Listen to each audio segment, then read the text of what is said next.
इस वीडियो में हम क्लास 9th का अध्याय 1 संख्या पद्धति का प्रश्नावली 1.1 का संपूर्ण हल करेंगे।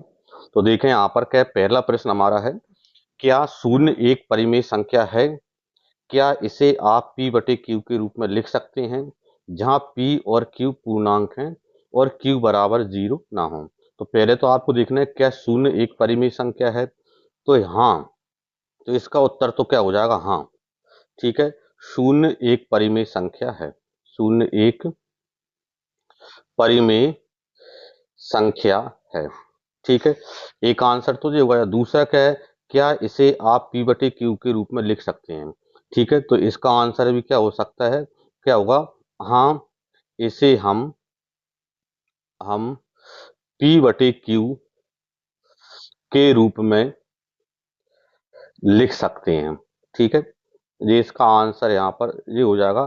कैसे लिख सकते हैं वो भी यहाँ पर, जैसे क्या है, उदाहरण के लिए कैसे लिख सकते हैं, जैसे यहाँ पर p बटे q के रूप में, जैसे 0 है तो 0 के बटे में कुछ भी लिख दो, जैसे 0/1 लिख दो, 0/2 लिख दो, 0/3 लिख दो, 0/4 लिख दो। इस तरह से कुछ भी यहाँ पर लिख दो। ठीक है, तो ये आंसर अपना हो जाएगा। जहाँ q बराबर 0 ना हो, मतलब नीचे वाला नंबर 0 नहीं होना चाहिए। ठीक है, प्रश्न नंबर 2 है, 3 और 4 के बीच में 6 परिमेय संख्या ज्ञात कीजिए। ठीक है, जब भी किन्हीं दो संख्याओं के बीच में परिमेय संख्या पता करना हो तो उनको पहले लिख लें, जैसे 3 और 4 के बीच में। ठीक है, 3 और 4 के बीच में हमको 6 परिमेय संख्या आपको चाहिए। तो ठीक है, 3 और 4 के बीच में, तो 3 को आप 3/1 लिख सकते हैं और 4 को 4/1 लिख सकते हैं।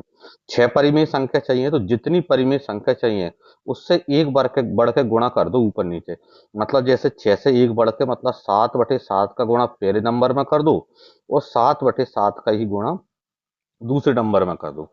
ठीक है, तो देखें इसका गुणा करेंगे तो यहाँ पर क्या है, 7 है 21, नीचे 7 का गुणा करेंगे तो 7 एकम 7। ठीक है, और यहाँ पर क्या है, इधर देखें 7 चौको 28 और बटे में 7 का एक में गुणा करेंगे तो 7। तो 21/7 और 28/7 के बीच आपको 6 परिमेय संख्या चाहिए। ठीक है, तो अब देखो 21 से 28 के बीच में सीधा सा गिन दो। 21 से 28 तक गिनेंगे तो 21 से अगला नंबर, मतलब यहाँ पर क्या है, 22/7। अगला नंबर बिल्कुल गिनती कर दो, अब तो यहाँ पर 23/7, 24/7, 25/7। ठीक है, 26/7 और 27/7। ये आपका आंसर इसमें हो गया। ठीक है, इस तरह कहीं पर भी आपको चाहिए तो 21 से लेके 28 के बीच में जितनी भी संख्या है उनको यहाँ पर गिनती करके लिख दो और आपका आंसर इसमें आ जाएगा इसमें। ठीक है, प्रश्न नंबर 3 है, 3/5 और 4/5 के बीच 5 परिमेय संख्या लिखिए। ठीक है, तो 5 परिमेय संख्या लिखना है तो इसका मतलब 5 से एक बढ़ के, मतलब 6/6 का गुणा आप कर देंगे। तो यहाँ पर देखें, जैसे 3/5 में भी 6/6 का गुणा कर दें और 4/5 में भी ऊपर नीचे 6/6 का गुणा कर दें। जितनी परिमेय संख्या पूछा है उससे एक बढ़ के गुणा कर देते हैं, लेकिन नीचे वाली संख्या समान होना चाहिए। नहीं होगी तो उसको समान करेंगे, वैसा प्रश्न आएगा जब हम उसका बताएंगे, लेकिन अभी तो समान, इसलिए अभी कोई दिक्कत नहीं है। देखें 6×3 = 18 और बटे में 6×5 = 30। ठीक है, और इधर देखें यहाँ पर 6×4 = 24 और बटे में 6×5 = 30। ठीक है, तो 18/30 और 24/30 के बीच में आपको यहाँ पर परिमेय संख्या चाहिए।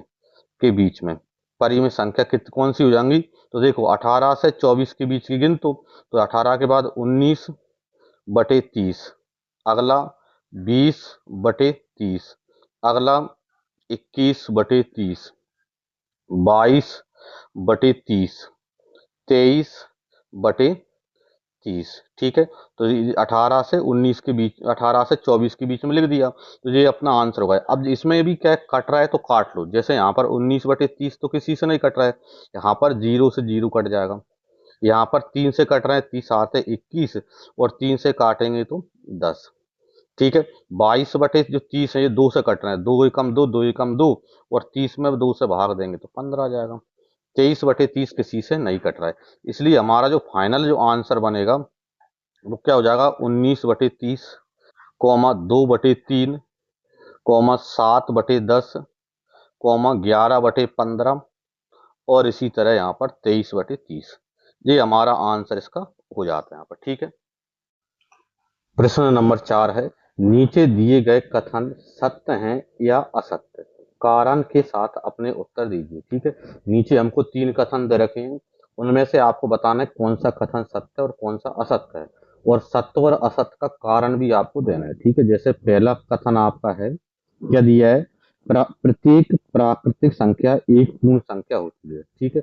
प्रत्येक प्राकृतिक संख्या एक जो होती है वो पूर्ण संख्या होती है। कथन सत्य है या असत्य है? तो प्रत्येक प्राकृतिक संख्या पूर्ण संख्या होती है, यह कथन सत्य है, क्योंकि यहाँ पर जो प्राकृतिक संख्या होती है, प्राकृतिक संख्या नेचुरल नंबर होता है, वो एक से लेकर के 1 2 3 इस प्रकार एक से लेकर अनंत तक की संख्या है वो प्राकृतिक संख्या है। और पूर्ण संख्या जो है, होल नंबर जो है, वो कहाँ से स्टार्ट होती है, 0 से लेकर 0 1 2 3 4 इस प्रकार डॉट डॉट अनंत तक की संख्या होती है, पूर्ण संख्या होती है।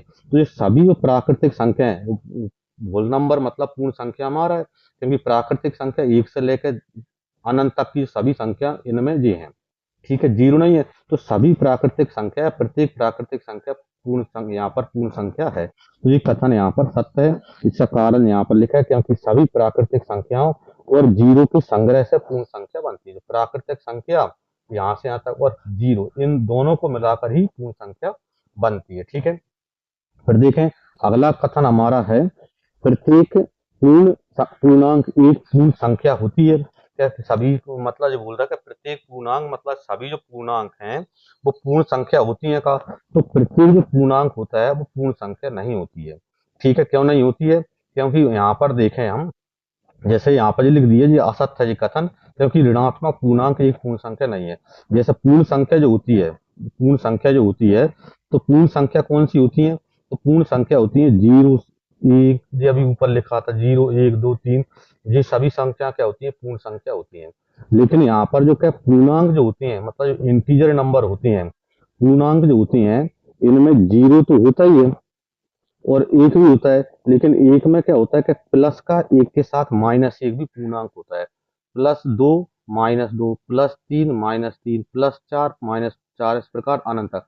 मतलब पूर्णांक में धनात्मक संख्या के साथ साथ ऋणात्मक ही होती है। जो ऋणात्मक संख्या होती है वो पूर्ण नहीं होती है। इसलिए प्रत्येक पूर्णांक या सभी पूर्णांक पूर्ण संख्या नहीं होती, क्योंकि ऋणात्मक पूर्णांक तो पूर्ण संख्या नहीं है यहाँ पर। ठीक है। तो इसलिए ये कथन कैसा है, असत्य है यहाँ पर। ठीक है।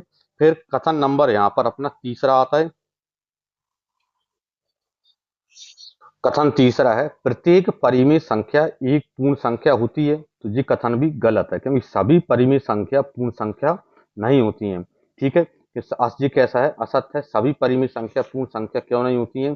देखें यहाँ पर, जैसे परिमेय संख्या में जैसे क्या आती है, बटे वाली जो संख्या p/q के रूप में होती है, वो संख्या भी क्या आती है, परिमेय संख्या में आती है। जो पूर्ण संख्या है, प्राकृतिक संख्या परिमेय संख्या तो है, लेकिन यदि हम जैसे 5/8 है, ये परिमेय संख्या है लेकिन पूर्ण संख्या नहीं है।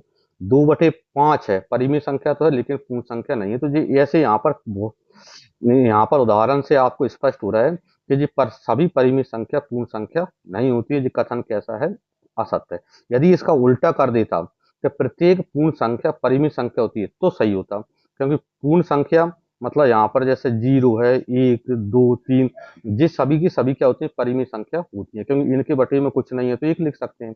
लेकिन यहाँ पर ऐसी संख्या परिमेय संख्या तो है लेकिन ये पूर्ण संख्या नहीं है, इसलिए ये कैसा है, कथन गलत है अपना। ठीक है। मतलब असत्य है। इस प्रकार प्रश्नावली 1.1 कंप्लीट हो जाती है। मिलते हैं अगली वीडियो में। जब तक के लिए सभी के लिए जय श्री राम।